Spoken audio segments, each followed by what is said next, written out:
Big Shaq asked to switch VIP seats for white passenger. One call later, the entire team is fired. Shaquille O'Neal, known to the world as Big Shaq, settled into his plush VIP seat with an easy grin. The flight was an overnight red-eye, taking off from JFK and heading west.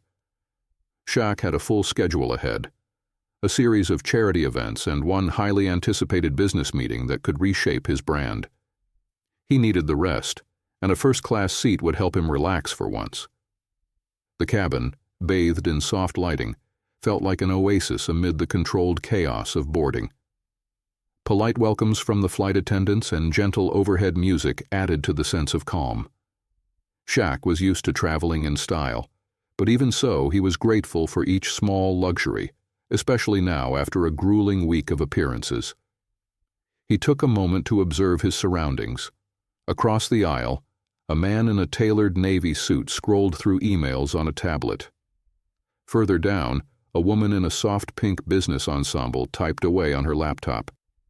A few rows behind, he could hear the faint hum of a conversation about sports, someone passionately recounting last night's game. As the last passengers boarded, a tall flight attendant with a practiced smile passed by, confirming that all overhead bins were closed. Shaq smiled back, expecting a smooth ride. Yet that sense of calm shattered the instant a thin, immaculately dressed woman with a pressed white blazer appeared at the front of the first-class cabin. Her face bore the unmistakable mask of entitlement. A second woman followed behind, arms loaded with a designer handbag and an expensive wrap. They paused at the cabin entrance, scanning seat assignments with furrowed brows. Quickly, the impeccably dressed woman's gaze landed on Shaq. He'd seen that look too many times. Someone who believed they outranked him. Shaq pretended not to notice, continuing to flick through the magazine in his lap. Suddenly, the woman stepped closer, stopping at his seat. "Excuse me," she said, her tone balancing between forced politeness and condescension. "I think there's a mix-up. This is my seat." Shaq looked up. "Ma'am," he replied politely, "my boarding pass says seat 1A.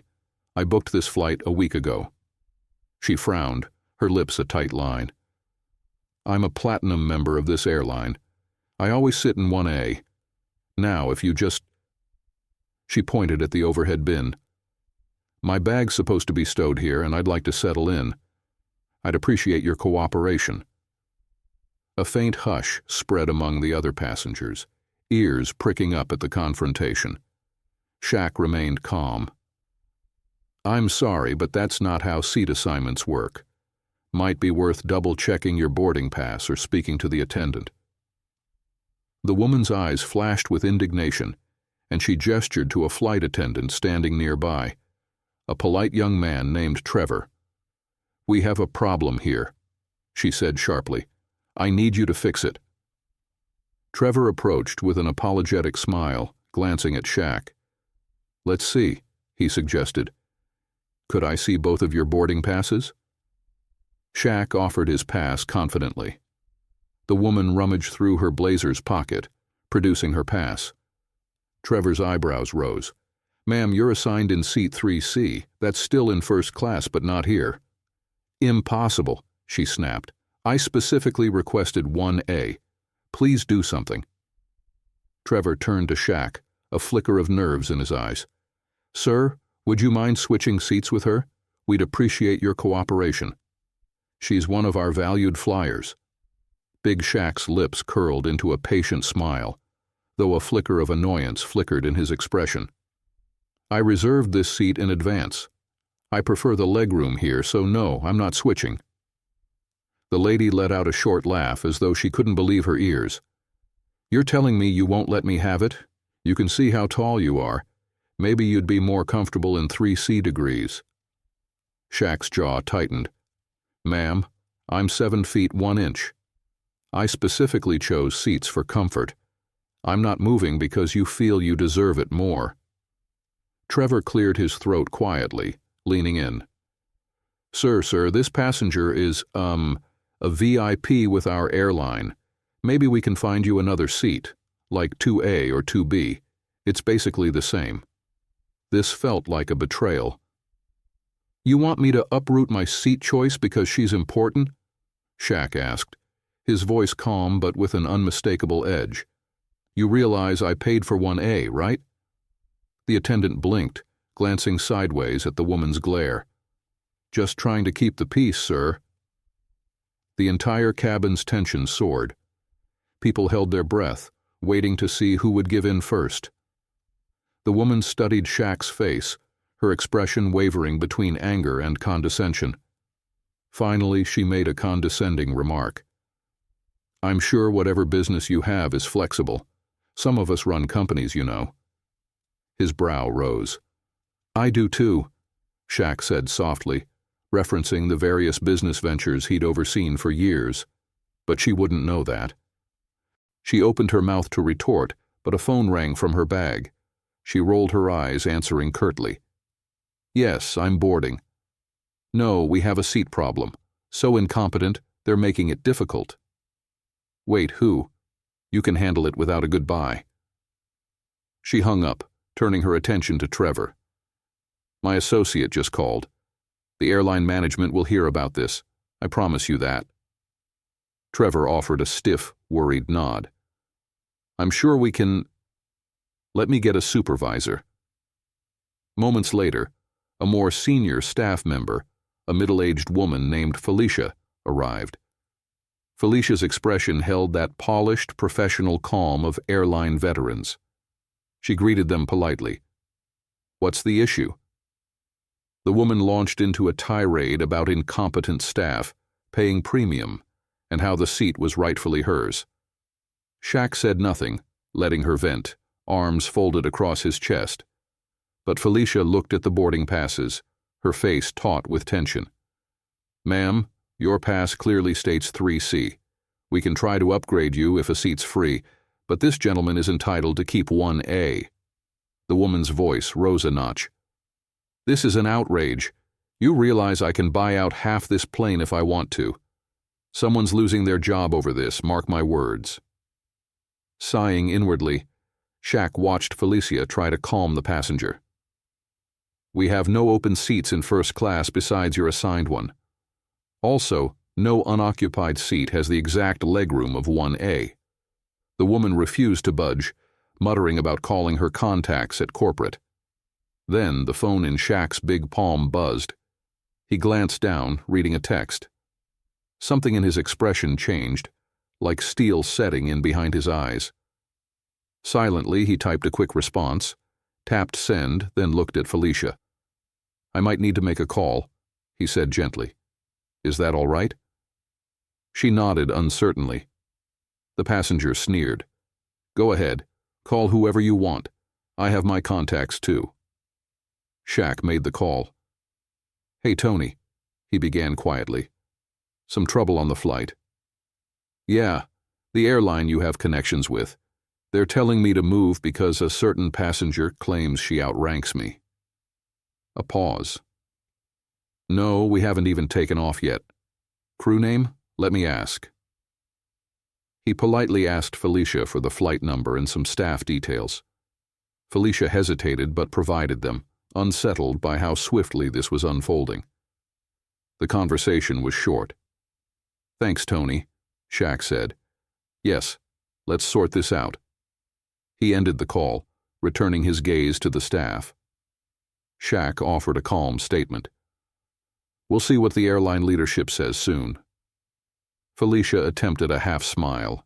The woman in white huffed, crossing her arms. "You can threaten me all you want. I know people at the top." Shaq's phone beeped again. He glanced at the screen, and a hint of satisfaction reached his eyes. "Ma'am, you might want to check with your people because I just talked with mine." 3 minutes later, Felicia's handheld device beeped in turn. She read a message, her face paling. She quickly excused herself, stepping aside with Trevor. The passenger looked smug, probably believing this spelled trouble for Shaq. In reality, though, both staff members wore anxious expressions. A tense hush took over the cabin. All eyes were on Felicia and Trevor as they returned. Trevor cleared his throat, addressing the woman in white. Miss Redwood, we've just received instructions from upper management. There's been a change in your travel arrangements. Finally, she said with a self-satisfied smirk, you've come to your senses. Trevor shook his head, not quite. He tried to keep it professional, though his voice trembled. We're directed to ask you to leave. Your ticket has been refunded, and your seat is no longer available on this flight. That calm veneer the woman maintained cracked in an instant. Excuse me, you're telling me I'm being kicked off the plane?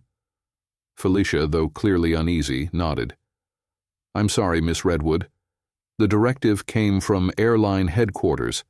Something about harassment of another VIP passenger and repeated complaints from staff about your behavior. They've overridden local decisions. The woman's cheeks flamed. You can't do that. I'll have you all fired. Felicia gave a slight shrug. Actually, the message states that a corporate review is being done on our entire staff. If we refuse to comply, we risk losing our positions immediately.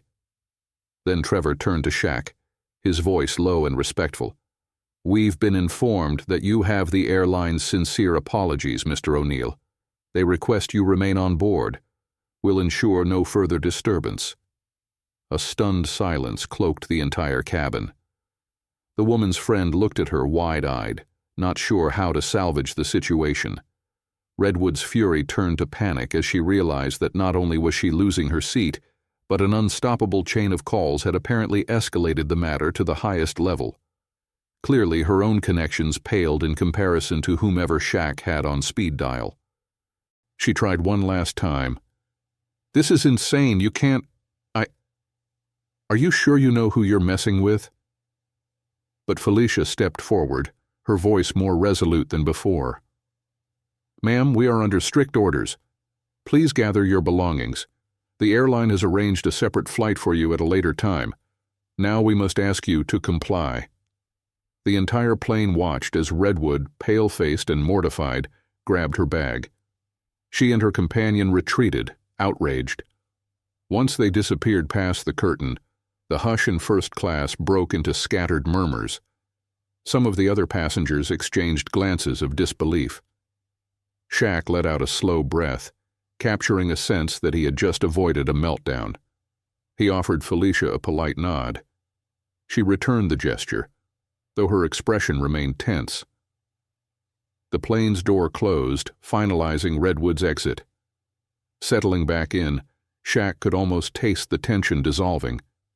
He spotted the flight attendants huddled at the galley, their posture uneasy. They feared losing their jobs, and he recognized that more might be at stake. So, Shaq called Tony again. Yeah, so the staff's probably on the chopping block if Redwood gets her way. She's threatening them too. A pause. Yes, I see. Right, thanks. A short time later, the flight attendants reappeared, distributing pre-departure drinks. The flustered crew supervisor came over. Mr. O'Neill, do you require anything else? We deeply apologize for... He lifted a hand, cutting short her apology. The team doesn't need to worry about Redwood's retribution. My people will handle it. I'd prefer you all keep your jobs. You've been professional. A wave of relief passed across her face. Thank you, Mr. O'Neill. We appreciate that. The captain's voice crackled over the intercom, announcing the flight's imminent departure. The lights dimmed slightly and the hum of the engines rose as they taxied. The cabin relaxed again, with people returning to their reading or quiet conversation.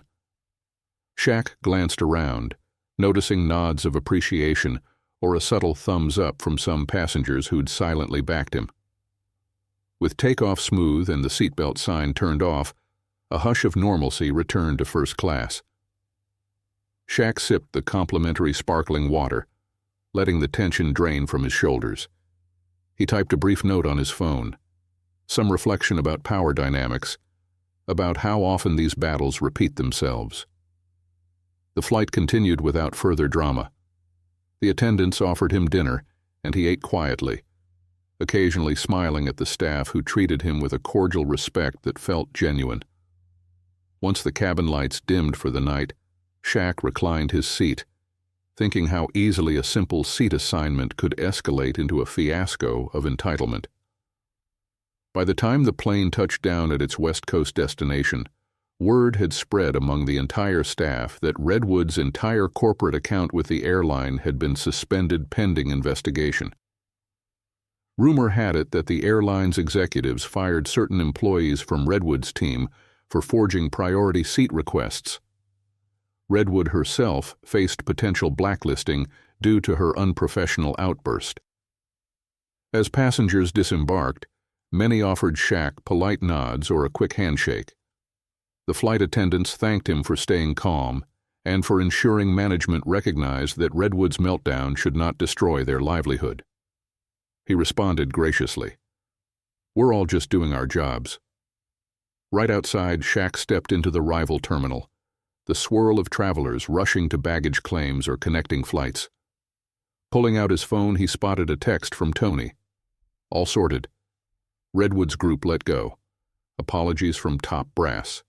Airline staff remains safe. Good call." A small, satisfied smile touched Shaq's lips. He typed a short reply. "Thanks for the assist." He slid the phone into his pocket and paused, glancing back at the plane through the glass windows.